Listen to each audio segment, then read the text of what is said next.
bàbá sọ̀rọ̀ nípa ilé ìtura tó ní gbogbo ntẹ̀ fẹ́ lọ́wọ́ tó wẹ̀ òdẹ̀ gajara lọ. Jot Hotel and Suites ní ká nara ká dẹra ká ṣeré ayọ̀. Jot Hotel and Suites náà ni wọ́n wà nọ́mbà 3 Oyèwálé Adéṣíyàn close Àṣìbódìjà road nìbàdàn. ṣé tàwọn yàrá ọlọ́yẹ wọn ni ká sọ ni tàbí tàwọn oúnjẹ aládìídùn láwọn agbègbè tó fanimọ́ra àfi bí ọgbà Édẹ́nì. Jot Hotel and Suites royal suite wọn ò lẹ́gbẹ́ bẹ́ẹ̀ làwọn standard room wọn kà sí àrà ni. conference hall wà fún gbogbo àwọn onípàdé lọ́lọ́kan òjọ̀kan ní Jot Hotel and Suites. iná wọn kì í ṣáájú ètò ààbò lọ́dọ̀ wọn ó dájú gan ni. àwọn òṣìṣẹ́ wọn jáfáfá ká páàkì wọn ó gara gan. ohun jíjẹ àti mímu tirẹ̀ yí àti tòkèrè ó wà lọ́dọ̀ wọn. Jot Hotel and Suites wà ní nọ́mbà 3 Oyèwálé Adéṣíyàn close Àṣìbódìjà road nìbàdàn. ẹ̀rọ ìbánisọ̀rọ̀ wọn ni 08031234567 àti 08087303640. Jot Hotel and Suites simply superior.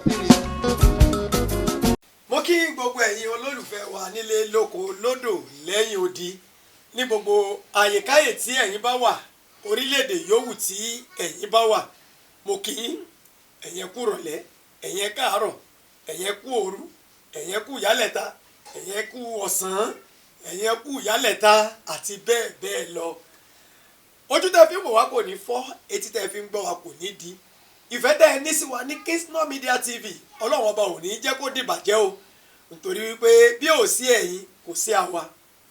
báwa bá lọ tá a ya gbogbo ẹ̀ tá a gbé jù sórí YouTube bẹ́yìn ọba wò ó tá a là wá ṣáàtì ẹ̀ lè tẹ̀síwájú bẹ́ẹ̀ bá tiẹ̀ wá wò ó gan tí ò sí tiyín tẹ̀ ń pè wá tẹ̀ ń fún wa ní ọ̀rọ̀ mọ̀ràn ọ̀rọ̀ ìtẹ̀síwájú tí ẹ̀ ń fún wa ní àmọ̀ràn lórí àwọn tá à ń ṣe tá a fi ń wò wípé a jẹ́ pé ọ̀nà wà níbi tá à ń ṣe bí ò tí tẹ̀yìn kọ̀ọ̀kan tó ṣe wípé ẹ̀ ń nawọ́ ìrànwọ́ sí wa pé iṣẹ́ tẹ̀ ń ṣe yìí kó má bàa sú yín ẹ̀ ń nawọ́ ìrànwọ́ ẹ̀ ń nà sí wa àwa náà fi yín lẹ́nu àdúrà iná ò ní tán wo yín agara ìdá ọlọ́run ọba agara kò ní dá yín Kingston Media náà la wà àkànṣe ètò ó ní ètò eléyìí tí à ń ṣe lénìí orúkọ mi ò yí padà àyàfi àwọn orúkọ rere tọ́lọ̀ ní kó mọ̀ kún orúkọ tí ìyá àti bàbá sọ wá Akínsọlá Nurudeen Adékúnlé yín mátàgbà mọ́lẹ̀ 1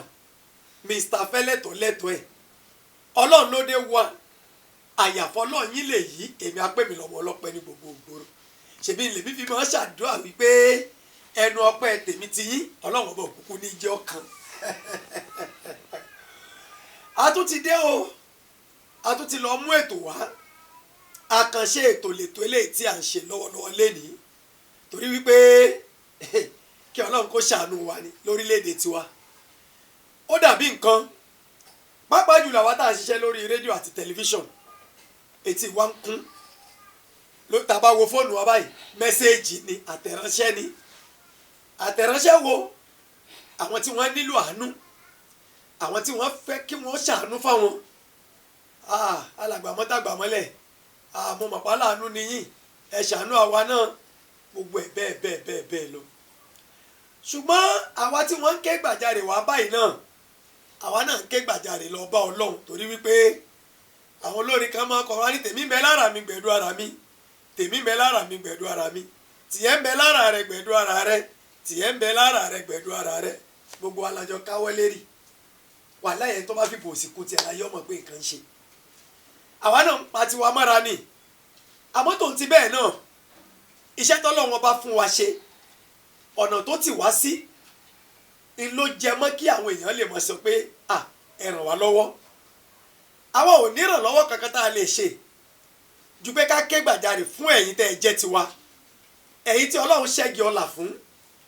ẹ̀yin tọ́lọ́run ti gbà fún ẹ̀yin tẹ́ ẹ ń ṣàánú èèyàn bàbá rẹni tó yẹ ká ṣàánú fún bàbá ké gbàjarè báwo tiẹ̀ ló lọ tá a lè fi ṣe àmọ́ tá a bá ké gbàjarè fún ẹ̀yin tiwa tẹ́ ẹ dìde ìrànlọ́wọ́ sírú ẹni bẹ́ẹ̀ wọ́n ní pé tá a péjú tá a fi ṣòkú tá a bá péjú bẹ́ẹ̀ tá a bá tọ́jú aláàárẹ̀ ó ṣeé ṣe kó sàn ìjà nísìn bẹ́ẹ̀ lóbidogun pé kí n lágbájá ó ṣe fún mi bá a bá kú kò sí tá a lè ṣe fúnra wa ní ti dáadáa ìdí rèé tí ikọ̀ Kingston Media TV mọ́tàgbàmọ́lẹ̀ gangan tí mo fi ké gbàjarè lọ bá àwọn ìyá mi alálùbáríkà àwọn ìyá abiyamọ bọ̀já gbọ̀rọ̀gbọ̀rọ̀ àwọn ìyá tí wọ́n ń pọn ọmọ wọn tí wọ́n tó ń pọn ọmọ ọlọ́mọ àwọn ìyá tá a mọ̀ wípé iṣẹ́ ọlọ́run ò fijọ́ kan sú wọn rí wọn ò ní ṣùgbọ́n wọn bá bí wọ́n ṣe ni wọ́n ṣe é fọlọ́run wọ́n sì fara wọn jìn àwa rí wípé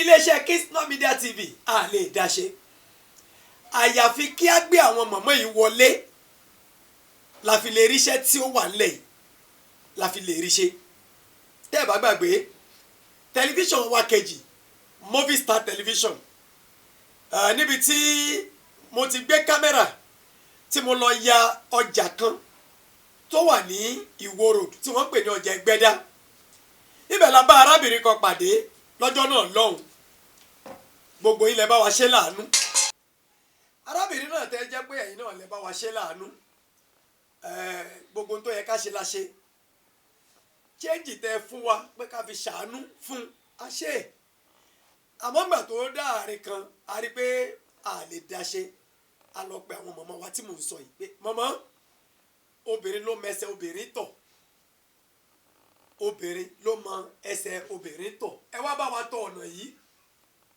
ọ̀rọ̀ pọ̀ mbẹ́ àmọ́ níbi tá a bá dé yìí a fi wá rí mọ̀ wípé ọ̀pọ̀lọpọ̀ tí mọ̀ pé òun tọrọ àánú ká fún wọn lówó gan kọ́ lọ́pọ̀lọpọ̀ nílò ọ̀rọ̀ ọ̀mọ̀ràn tí ó tọ́ ní sọ́nà lẹ́lòmí ò rí tó rò pé kó wọn lọ mọ́ tọrọ owó lọ́kàn lọ́rọ̀ òun ẹlòmíì ń bẹ tó jẹ́ wípé kì í ṣe pé owó tí ó ń tọrọ ẹ ló nílò ọ̀rọ̀ àmọ̀ràn tí ó tọ́ sọ́nà tí ó ṣe lògbésí ayé ẹ̀ ló nílò bó bá tọrọ owó tẹ bá kó 1 million lé lọ́wọ́ yóò bàjẹ́ ni ẹlòmíì ń bẹ tó jẹ́ pé ẹ̀kọ́ ló nílò ẹ̀kọ́ yẹn bóyá kò dúró gbà ń lé àwọn tó bí tẹ́lẹ̀tẹ́lẹ̀ ẹ̀kọ́ yẹn ló nílò àmọ́ òun náà mọ̀ pé ẹ dákun ẹ̀bùn lówó irọ́ àwọn èèyàn kan sì ń bẹ owó kọ́ ni tiwọn àwọn nǹkan àlò màtíríà ni wọ́n need tọ́pẹ́ téèyàn bá rí màtíríà yẹn fún wọn wọ́n sì máa ṣayé wọn lọ ìdí rèé tá a fi wá wò pé tó bá mojú ògùn ní máa pa bìnírè àmọ́ àwọn ẹ̀yà kan lọ́dún tó pẹ́ díẹ̀ sẹ́yìn tọ́pẹ́ iṣẹ́ yìí ni wọ́n gbé dání ibi táwa bá ti ń já lamba káàkiri a fẹ́ lọ ṣe documentary eléyìí a fẹ́ lọ ya fíìmù eléyìí a fẹ́ sọ̀rọ̀ lórí rédíò ká tó mú wàhálà ẹ dákun ẹ̀bùn wa mọ́ àwọn ìyá yìí ni yóò mọ̀ ṣiṣẹ́ yìí èyí tápá wa bá ká láàrin ara wa tí ò bá pọ̀ jù gẹ́gẹ́ bí mo ṣe mọ àwọn mọ̀mọ́ yìí àjọ mọ̀ ṣe èyí tá a bá rí pé ó yẹ ká nà ń bẹ̀ síta fún ẹ̀yin èèyàn wa gbogbo ọmọ kóòtù òjìrì pé ẹni nílò ìrànlọ́wọ́ àtàwọn ìyá yìí àjọ mọ́ ni wọ́n bá wa ṣe gbogbo ohun tó yẹ ìdí rèé tí mo fi wá àwọn ìyá alálùbáríkà yìí kàn ìyá tó wà lẹ́gbẹ̀ẹ́ mi tẹ̀ ń wojú wọn yìí àwọn ni àlejò wa àlejò ni wọ́n onílẹ̀sì ni wọ́n nítorí pé ntí Ọlọ́run gbé kalẹ̀ lẹ́nìí fọ́nrán tẹ̀ ń wò lọ́wọ́lọ́wọ́ yìí fídíò yìí àwọn mọ̀mọ́ yìí wọ́n ti di ara ẹni tí ń ṣiṣẹ́ nílé iṣẹ́ Kingston Media TV ní abala ti NGO wa làwọn mọ̀mọ́ ìbá wa á wà máa darí gbogbo nta bá rí sí wọn lọ́dọ̀ èyí tí wọ́n bá ti yànnàná pé nítòótọ́ àti ṣèwádìí ẹni nílò ìrànlọ́wọ́ àwọn èèyàn á gbé síta àkànní jẹ́ nìkan tí ọmọ dédé kan gbé èèyàn wá sórí tẹlifíṣàn ilé àtẹ̀ntó ní ìdàlú àtẹ̀ntí ò ní ẹlòmíì tó bá sì jẹ́ pé dóńdó kò mọ̀ tọ̀rọ̀ bára á jẹ́ kó yé kí lọ̀rọ̀ lọ́n sọ fún wa ká gbọ́ òun tiẹ̀ wá nílò fi ń tọrọ ó lọ́wọ́ gbọ́dọ̀ tọrọ kọjá ń tọ́ jẹ láàárọ̀ tó bá tún dọ̀sán tọrọ ń tọ́ jẹ lọ́sàn tọrọ ń tọ́ jẹ lálẹ́ ọlọ́mọdé á lò gbèsè ayé tọrọ jẹ. ìdí rèé tí màmá wa ìyá alálùbáríkà alájà Balikis Ọ̀pọ̀ọlá tí wọ́n fi wà níbí lákòókò yìí àwọn nìkan kọ́ ẹ rí i pé àwọn ni mò ń lò ìyá mi ìyá alálùbáríkà tó jẹ́ pé n táwọn gbé dání iṣẹ́ counseling ni ká báyọ̀ sọ̀rọ̀ ká bá tọkọ-tìyàwó sọ̀rọ̀ ẹni tí ò fẹsẹ̀ ṣe ká bá sọ̀rọ̀ kó lọ ṣiṣẹ́ ibi táwọ̀ bá wà ká wọbẹ̀ lọ ká yanjú ẹ̀ iṣẹ́ tọ́lọ̀ ń gbéra àwọn eléyìí nù ìyá mi tó fẹ̀yìntì níbi iṣẹ́ olùkọ́ni Alhaja Afusat Adaina wọn wà níbí ẹrù ju tiwọn náà láìpẹ́ yìí. bákan náà màmá wa fàdúrà jagun báwọn wọ̀nyí bá jagun lọ́dún jagun bọ̀ ìyé eléyìí àdúrà ní tiẹ̀ àwọn náà máa bá ní sọ̀rọ̀ àmọ́ bí nǹkan bá díjú táwọn wọ̀nyí bá jókòó tọ́ lọ́rùn lọ́rùn ọlọ́run gbọ́ ó kò sì ní kọ̀ fún wọn. ta ni mò ń perí màmá mi alhaja uzainat adébísí musadolúwa ọláàdúà tí gbogbo èèyàn mọ̀ sí ìyá sẹ́yà nínú kòkó bódìjà ìbàdàn àwọn náà wà níbí ẹ̀rù ju wọn. alhaja balikis ọ̀pọ̀lá kí wọ́n kí gbogbo ọmọ kó o tù ó jíire ní gbogbo àyíká yìí tẹ́ ẹ wà mọ̀mọ́ ẹ kí àwọn ọmọ yìí àwọn èèyàn yìí. ẹ káalẹ́ o. àmì ń bẹ láàárọ̀. àmì ń bẹ láàárọ̀. àmì ń bẹ lọ́sàn-án. ẹlòmíì ń bẹ lọ́sàn-án. àmì ń bẹ lóògùn ẹ kú òru. ẹlòmíì òru ni ẹ wà ẹ kú òru o. àmì ń bẹ dájí. àwọn míì ń bẹ ní dájí báyìí ẹ kú dájí o gbogbo ọmọ kóòtù òjíire mo kí yín nílé lóko lódò ní kíkí táwọn kíra tó bá dijọ́ gbèǹde àlùkìyámọ̀ pé asalaamu aleykum warahmatulahi wabarakatu. wa aleykum salam warahmatulahi wabarakatu. ẹ bá ń dákọ̀ yín fáwọn èèyàn. orúkọ tèmi tí ẹ̀ ń wò lójú móhùnmáwòrán ẹ̀ ni alhaja balkis ọ̀pọ̀ọ́lá tí gbogbo èèyàn mọ̀ ní ìyá àríṣe. ìyá àríṣe samanda food canteen ní bódìjà sọ pákó. àdúpẹ́ màmá mi tí ẹ jẹ́ ká ti bí ìbẹ̀rẹ̀ nítorí pé bí wọ́n bá ní wọ́n fìyàn joyè kan ẹ̀ràn kan tí wọ́n mọ̀ pé níbo wọ́n ti mú wa ọmọ bo ni tá a máa bẹ̀ níbo wọ́n ti bí mo rò pé béèrè mi oyè yìí tá a ní alájà Balikis Ọ̀pọ̀lá ọmọ bo ni ìlú wo ni. èmi alájà Balikis Ọ̀pọ̀lá ọmọ Ìbàdàn ni mí ọmọ ilé adá ńlá ni mí ibẹ̀ ni wọ́n ti bí mi ní ilé atọ́mẹsínà léńdé lójú ọjà ibẹ̀ ni wọ́n ti fẹ́ mi níyàwó kábíyèsí ọmọ Ìbàdàn lèmi náà ọmọ Ìbàdàn lọ́kọ tí mo fẹ́. àdúpẹ́ màmá mi iṣẹ́ tí ikọ̀ Kismo Media TV tí Ọlọ́run fẹ́ bẹ̀ yín tàbí kí n pé tó ti bẹ̀ yín tá a bá béèrè kí ni àti máa ṣe bọ̀ yín nípa pé ká ràn lú lọ́wọ́ sọ̀rọ̀ pé tá a bá pé ká ràn lú lọ́wọ́ oríṣiríṣi ọ̀nà ló pín sí ká ràn lú lọ́wọ́ ọ̀kan ni ká máa báwọn èèyàn sọ̀rọ̀ pé ẹ má hùwà bí ẹja máa hùwà rí ọ̀kan ni ká náwó ọwọ́ wa ká mọ̀ pé ó kù díẹ̀ káàtó fáwọn kan ká ṣàánú wọn mọ̀mọ́ ǹjẹ́ àti máa ṣe bọ̀ wà tó bá sì wà ẹ̀sìn tí a fún akáwò. alhamdulilayi rabbil alamin. Ọlọ́run ṣe ni. akí Ọlọ́run. Ọlọ́run ṣe ni. Ọlọ́run ò ṣe àti máa ṣe bọ̀ ó wà. inú ilé tó ti ń dàrú Ọlọ́run kádà kókó máa tò ó ń lò wá wípé kí inú ilé náà tó inú gbogbo èèyàn ń dùn kálukú wa kì í ṣe pa ní owó lọ́wọ́ ṣùgbọ́n wọn bá tí Ọlọ́run fún wa àwa náà fi ń ṣe ìtọrẹ àánú láàrin ara wa níjọ ráìsì áhà níjọ ọṣẹ ìfọṣọ áhà níjọ ẹ̀wà áhà láàrin ara wa wípé ọjọ́ ìṣẹ̀mó á fúnra wa lọ kálukú wa wọn bá tọ́lọ́run ṣe fún wa àwa náà mú bẹ̀ àfi ń ṣètọrẹ àánú ó ń jẹ́ kí ìjọ náà kó máa lọ déédéé kó máa kún. Màmá wa nítorí pé ohun tá a mọ̀ là ń bí a sì mọ̀ pé ẹ̀yin lágbọ́njan ìṣẹ̀dá tọ́lọ́run dá yín lágbọ́njan tí yín ni pé kẹ́ ẹ sá ti ṣetán lọ́hùn lọ kẹ́ ẹ ìbojú wẹ̀yìn láwọn àkókò tẹ ní ẹ wà nípò alága fún àwọn obìnrin rere ti Bódìjà Ojúrin Muslim community tẹ́ ń sọ yìí kí làwọn ètò olówó iyebíye láwọn àkókò tẹ fi ń ṣèjọba yẹn tẹ ẹ gbé kalẹ̀ léyìí tó lè ran ìlú lọ́wọ́ ǹjẹ́ ẹ lè rántí. ìrántí díẹ̀ ń bẹ. ẹ sọ díẹ̀ o. ọba náà lárántí. ní àárín ìgbà tí mo fi ń ṣe chairperson yẹn mo ń ṣe Ramadan program nínú àwẹ̀ mo fi sọrí ìyá mi àti bàbá mi tí mo fi mọ́ ń ṣe tọ́lọ́hún pé kọ́lọ́hún bá ń foríjì wọn kọ́lọ́hún bá ń tí a sáfẹ́fẹ́ rí Ramadan lecture tá à ń ṣe yẹn tí mo gbé kalẹ̀ yẹn ló nítorí ìyá mi àti bàbá mi owó tí a bá pa lójú agbóńbẹ̀ náà òun náà ni à ń fún mọ́sálásí kọ̀ọ̀kan women's wing yìí gan lápapọ̀ torí àwọn èèyàn ń gbowó gbọ́múlé láǹtà owó náà sì ń dá wàhálà alẹ́ sílẹ̀ tọ́jú pé ẹlòmíín ti bẹ̀ láti gbé wọ́n sanwó gbọ́múlé láǹtà lónìí níbo ní ìtìrówó yìí ẹlòmíín wàhálà ń ṣẹlẹ̀ ìpayà mú àbátẹ́sàn wọlé nítorí eléyìí àwa wò sùnsùn èmi àti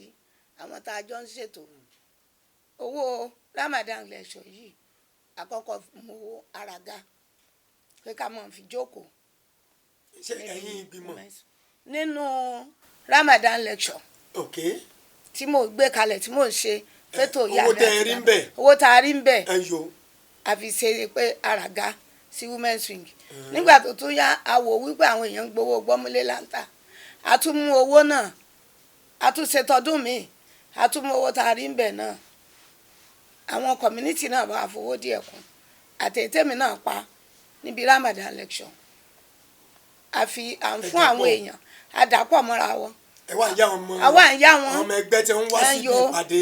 kò lélẹ̀ lórí o ẹ̀ ń bá lò lóṣù mẹ́rin kó dà padà díẹ̀díẹ̀ kálukú kọ́mọ fi ṣiṣẹ́ táwọn kan bá dà padà àwọn kan á tún fa àwọn kan. mo mọ̀ mọ̀mọ́ ǹjẹ́ alájà ǹjẹ́ ẹ máa ń rìkọ́dù wáàsí tẹ́lẹ̀ máa ń ṣe fún ìyá àti bàbá yín nínú àwẹ̀ ṣé ẹ máa ń rìkọ́dù ẹ̀. à ń rìkọ́dù ẹ̀ o. ṣé a lè rí díẹ̀ wò mẹ́. a rí wo. ẹ wo ẹ bá mi lọ sí òkè lọ́hùn bẹ́ẹ̀ Ayọ̀mídé Gold ẹ bá mi jẹ́ ká wo díẹ̀ nínú bí ètò yẹn bó ṣe lọ ẹ sá sí.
yóò dìbànújẹ́ alákòóso ọlọ́run ọba.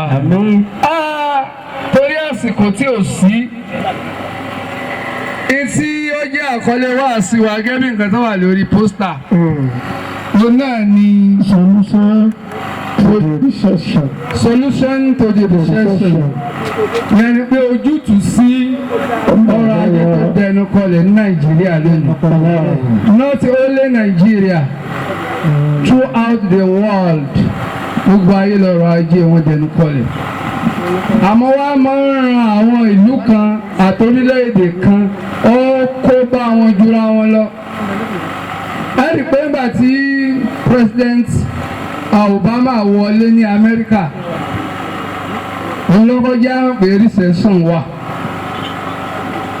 Ohun àkọ́kọ́ tó kọ́ ṣe ni pé wọ́n lọ sí treasury wọ́n lọ gbé owó jáde láti fi empower government, láti fi fún ìjọba lágbára ńgbà tí ò sówó mọ́, tí nǹkan lọlẹ̀ bó ṣe lọlẹ̀ Nàìjíríà yìí. Ó gbé owó jáde fún ìjọba Amẹ́ríkà pé kí wọ́n fi gbé ọrọ̀ ajé wọn gòkè. Nígbà tí ìjọba wa ti Buhari náà dé, òun náà bá recession ńlẹ̀ torí pa àti náwó kọjá àlà nígbà ìjọba Ọbásanjọ́ àti ìjọba Jonathan. Ṣùgbọ́n torí pa à ń ríra à ń rí tà kò já mọ̀ pé nira ń bẹ. Ìdí àti kọ́kọ́ dá àmọ̀ láwùkọ́ ni pé gbogbo ìgbà wọn fowó kún epo. Wọ́n tún wá fowó kún epo tán wọ́n sọ fún wa pé pẹ̀lú ògùn Ọlọ́run èèyàn ọmọ Nàìjíríà ẹ fọkàn balẹ̀. Ohun àkọ́kọ́ tóun ó ṣe tí ọ̀rọ̀ yìí lọ́rùn ni pé òun ó ra bọ́ọ̀sì tí ó máa ná gbogbo Nàìjíríà tinú tòde, bẹ́ẹ̀ náà ni stéètì kọ̀ọ̀kan náà ó sì máa rà á, ẹ máa wọ̀ lówó tí ò ní ga yín lára. 50,000 naira kó máa lọ sí inú ìgbìmọ̀ ti yídì ní yídì tí ń bẹ níwájú community wa yẹn, wọ́n ní kó máa lọ síbẹ̀ fún àtúnṣe yídì náà. Alájà ẹ̀dá sí Ọlọ́run rèé, Ọlọ́run tó bá sí ti yín náà ṣe, àti gbogbo ẹni tó ṣèrànlọ́wọ́ yẹn tó yẹn fi rí bẹ́ẹ̀, Ọlọ́run níjẹ́ bàjẹ́ fún wa. Wọ́n lọ sí women's PA àwọn ògbóríjọjọ Muslim community tí alájà jẹ́ alága wọn. Allahu Akbar. Wọ́n máa gba owó tí ò nílé, wọ́n máa gba owó èyí tí ò nílé ní Muslim community. Alájà Barikis Ọ̀pọ̀lá lásìkò tí wọ́n ní wọ́n gbé yẹn kalẹ̀, wọ́n sì ń rí ṣe, Ọlọ́run ní jẹ́ bàjẹ́ fún yín. Wọ́n ní kí chẹ́ńjì yòókù 40-something-thousand yòókù kọ́ máa lọ sínú ìgbìmọ̀ yẹn, Ọlọ́run jẹ́ gbìmọ̀ náà bàjẹ́. Owó kò náà wọ́n là ń gbà lọ. Bó lówó lọ́tọ̀ ọba nítorí lè fi ṣètò Ọlọ́run tí wọ́n sàbí làpàdé láyé ni kò ṣe. Súnmọ́ bíbá ẹ̀ tá a bá fi ọ́ tajà tá a lọ́ fẹ́ fi tajà. Àsìkò sí ti tó owó ilé àwọn àgbàlagbà wọn ní. Kejì tó pín. Báwa ti bẹ̀rẹ̀ alábùkù tó bá ti fi lọ lọ́nà lọ́gbà. Lọ́gbà tó bá fẹ́ sórí dùn pàpà. Báàlì kí n sùn olóríire. Olóríire. Oríire rẹ̀ jẹ́ kó kalẹ̀. Jẹ́ kó kalẹ̀. Ọ̀hún dákun jẹ́ mi rẹ̀ wógùn. Ọ̀pọ̀ oore fún yà súnà wa. Báàlì kí n sùn olóríire. Ẹ fún wa ní ibẹ̀ náà ṣe ń dúpẹ́. Jẹ́ kó kalẹ̀. Ohun tí a rí báyìí alájà ìnáwó tó kẹjẹgbẹ ni o. bẹ́ẹ̀ ni. A dẹ̀ wá rí wípé wọ́n ń kéde wípé owó tí ẹ rí wọ́n pín sọ́nà méjì, ẹ fún women's wing kan, ẹ fún kọ̀mọ̀ ní rẹ̀ yìí. àmín.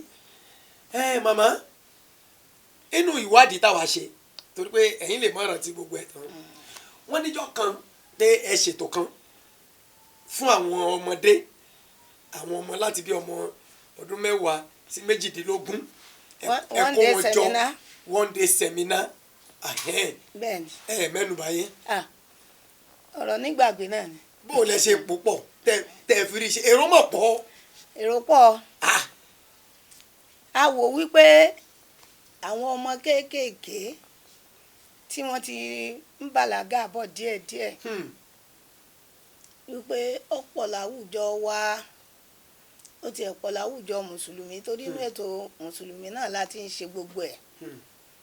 Àwa àforíkorí àti gbogbo àwọn tá a jọ jẹ́ ìgbìmọ̀ ní Bódìjọ́jú ní Muslim community fún women's wing, àwa àforíkorí pé ká pe àwọn ọmọ kéékèèké ká lẹ́kṣọ̀ wọn ká bá wọn sọ̀rọ̀ àsọ̀rọ̀ Ọlọ́run àsọ̀rọ̀ béèyàn ṣe lè ráyé gbé àsọ̀rọ̀ Ọlọ́run fún wọn. ẹ mọ̀ pé àwọn olùbánisọ̀rọ̀ wà. a pe àwọn olùbánisọ̀rọ̀ wà. bíi mẹ́ta. àwọn bíi mẹ́ta la pè. dókítà wà nù wọn. dókítà wà nù wọn. àfáà wà nù wọn. bẹ́ẹ̀ ni. lẹ́kítọ́rà wà. lẹ́kítọ́rà wà. àwọn mẹ́ta tá a pè nù pé ẹ wá bá wọn sọ̀rọ̀ Ọlọ́run nítorí pé àwọn ọmọ kéékèèké wọn ò débì kan tí a fi ń gboyún àpètè. mo ń bọ̀ lájà ẹ jẹ́ kí a tún wo díẹ̀ nínú fọ́nrán ti one day seminar yẹn kí àwọn èèyàn tún lè mọ bí ó ṣe lọ kí wọ́n lè mọ ọdún ẹni tó jókòó gan-an ọ̀yá Ayọ̀mídé Gold róòlù ẹ̀. èmi tí ẹ̀ ń wò lójú móhùnmáwòrán mi Alhaja Balkis Ọ̀pọ̀ọlá chairperson women's wing fún Bódìjà Ojúrin Muslim community. Olúwa máa ṣe wọn a jẹ́ pé ìwọ tí a jù sódò ẹja ńlá ló gbé ńgbà náà a kí màmá wa ó tó ọdún mélòó tí ẹ ti bẹ̀rẹ̀ kí ẹ máa kó àwọn obìnrin jọ bá wọn sọ àbí kí ni tí women's wing gangan wà fún gan.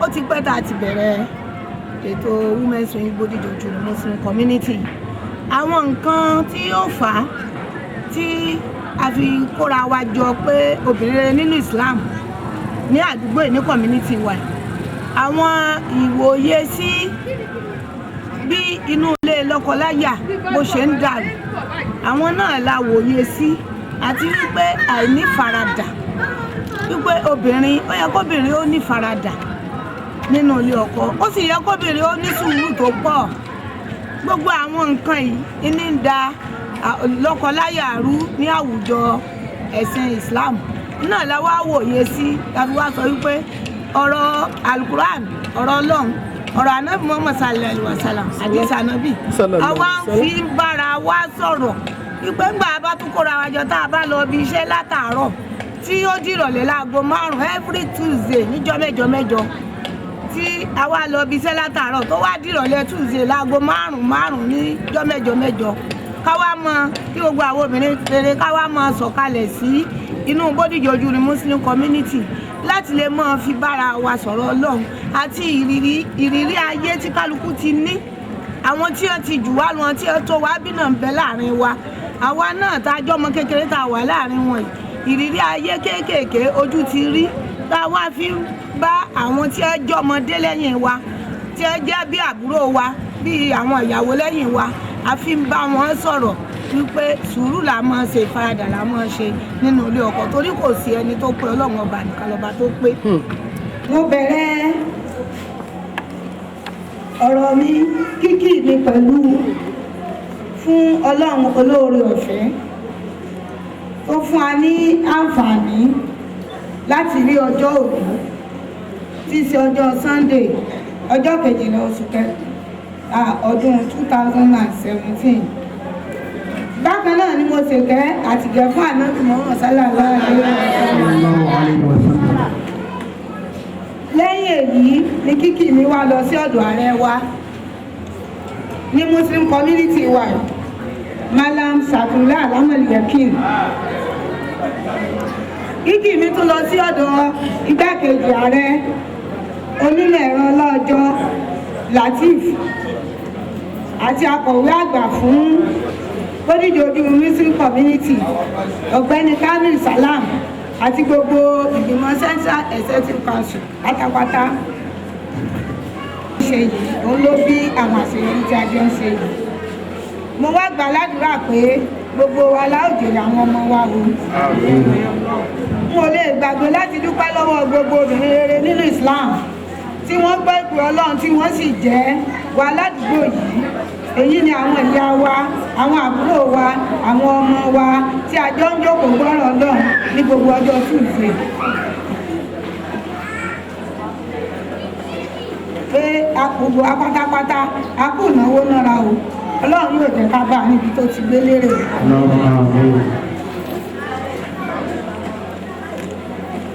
ọ̀rọ̀ mi ò pọ̀ rárá torí pé ọ̀rọ̀ náà ni àwa gbọ́ níbí lónìí àwọn olùbánisọ̀rọ̀ wa sì ti wà níkàlẹ̀ ṣùgbọ́n mi ò ní ṣaláìsọ gbólóhùn méjì nínú àwọn àṣeyọrí wa. ọ̀pọ̀ àṣeyọrí ni Ọlọ́run ti fún ìgbìmọ̀ women's wing Bódìjà Ojúwòrè Muslim community ṣe. tó bá jẹ́ ti pàtó ilé lọ́kọláya ni bákan náà lórí ìdàgbàsókè àwa obìnrin lórílẹ̀‐èdè yìí kámọ̀tì ẹ̀wà sọ lórí ti bí a ṣe lè rí ẹni tó mọ̀ ọ̀kọ̀ wọn ká. a ò tún wá tẹ̀sí lórí báwo ni àwọn ọmọ wa kò ṣe ní di èrè ẹ̀yìn tó bá dọ̀la. ìdí rẹ̀ tí ìgbìmọ̀ women's wing Bódìjà Ojúwòrè community ṣe ronú lórí bí àwọn ọmọ wa obìnrin àsìkò yìí ṣe ní oyún àìròtẹ́lẹ̀ pẹ̀lú ọjọ́ orí wọn tó kéré ló ń ṣẹ́yún tó ṣe pé wọn kò lè bí ọmọ wọn sábàbí pé wọ́n ti ṣẹ́yún tí wọ́n ṣe tí a bá jẹ́ mọ́ wọn lára tí nǹkan ti bàjẹ́ mọ́ wọn lára. Bí wọ́n fi tipátipá bá kò wá sí ọjọ́ tí a ó sì lẹ́yìn ọ̀gá mi gbọ́ lónìí tí àkọ́kọ́ pé ìgbàlódé ṣé tí ó jẹjọ. Ṣé wá tán ká fọwọ́ lé ká máa dáta ọ̀rọ̀ yóò kàn mí? Bẹ́ẹ̀ ọ̀rọ̀ náà sọ fún wa pé ká bẹ̀rù àfọwọ́fà tí àwọn èèyàn kan nínú wa ò mọ̀ fà ṣùgbọ́n tó ṣe pé aburú ìbẹ̀rẹ̀ kò ní mọ ní tiwọn nìkan.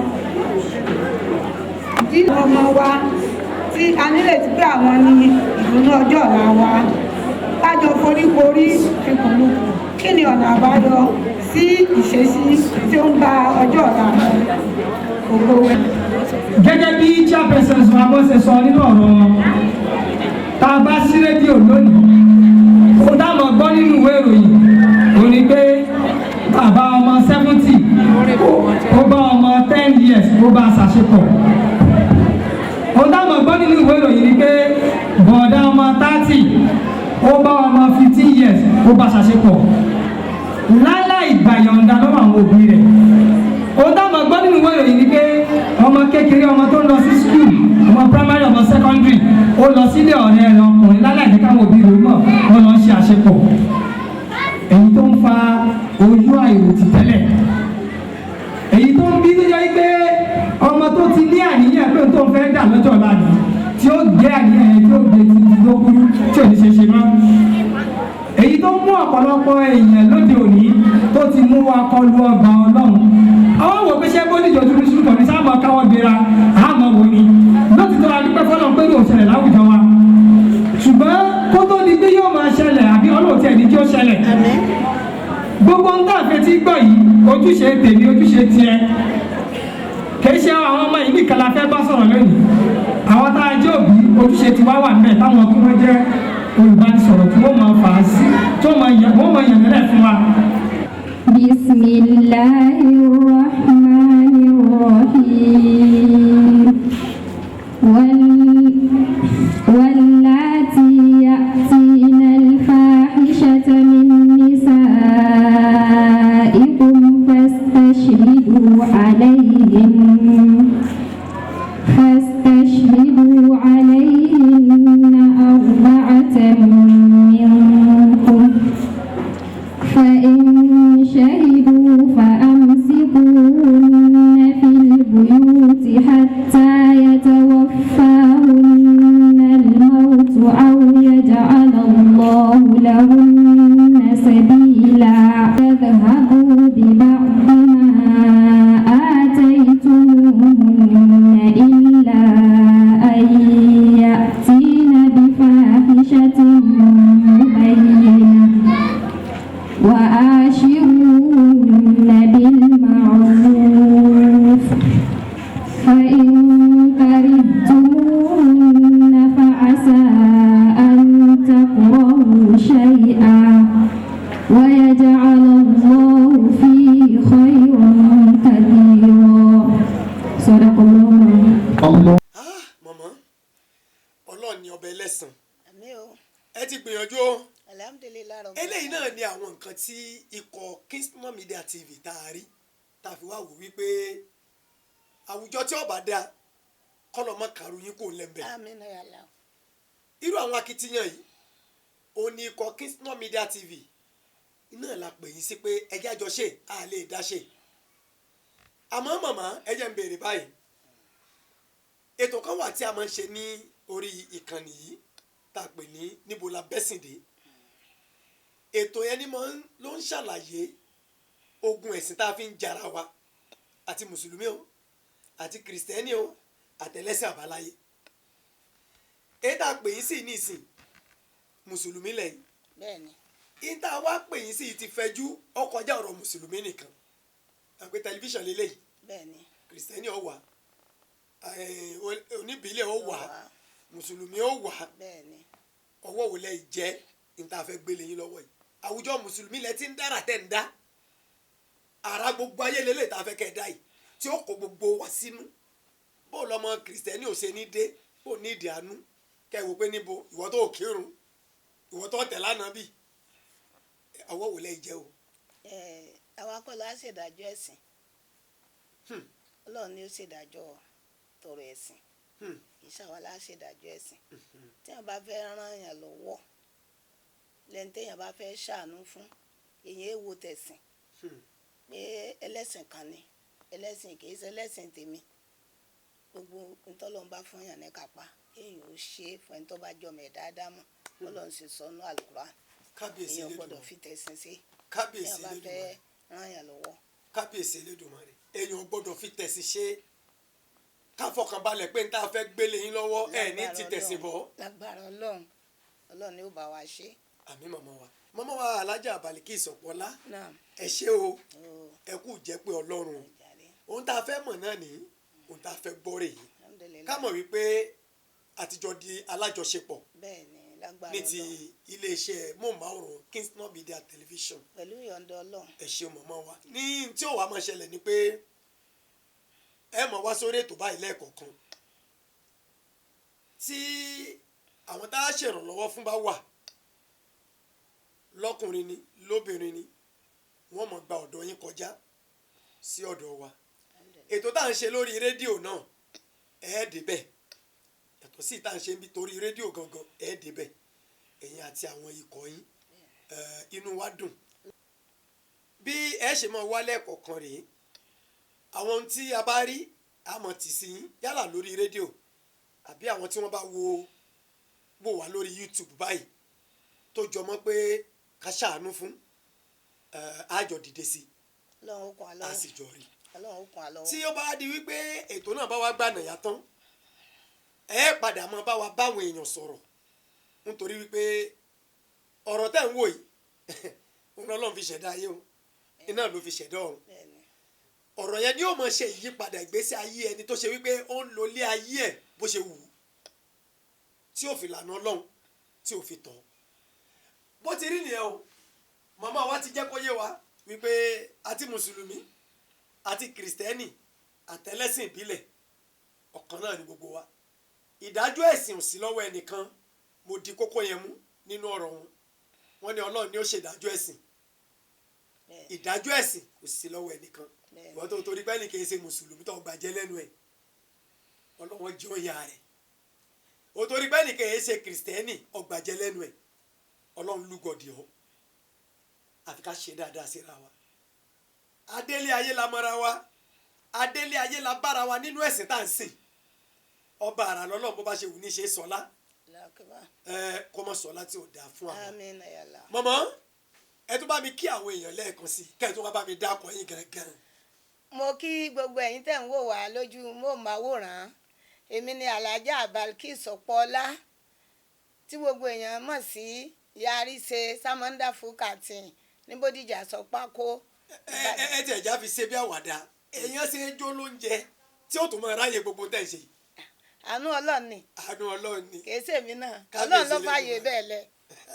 àdúpẹ́ tó a ní ìrìjù báyìí lọ lórí ètò tá a pè ní àkànṣe ètò fún àwọn màmá wa ẹ mọ̀ pé mo ní màmá yìí ò dá wá màmá wa alájà Balikis Ọ̀pọ̀lá alájà Afusatu Adaina alájà Shaidat Uzainat Adébísí Musadoluwa ọlá àdúrà àwọn náà gbogbo wọn ni wọ́n jọ wà ní ibi ẹ rí ojú àwọn náà lórí ètò yìí kan náà ẹ ṣe tó ikọ̀ Kingston Media TV lélẹ́yìí Akínsọlá Nurudeen Adékúnlé lórúkọ tèmi tí gbogbo èèyàn mọ̀ sí Mátàgbàmọ́lẹ̀ 1 fún ẹ̀yin tẹ́ bá fẹ́ ṣe onígbọ̀wọ́ ètò àbí ẹ̀yin fẹ́ rò lọ advert yín lórí àwọn ètò wa gbogbo àbẹ́ ní ẹ̀bùn kan àbẹ́kejì tẹ́ ẹ fẹ́ fún wa ẹ lè pè mí sórí nọ́mbà mi 081 56 70 31 74 081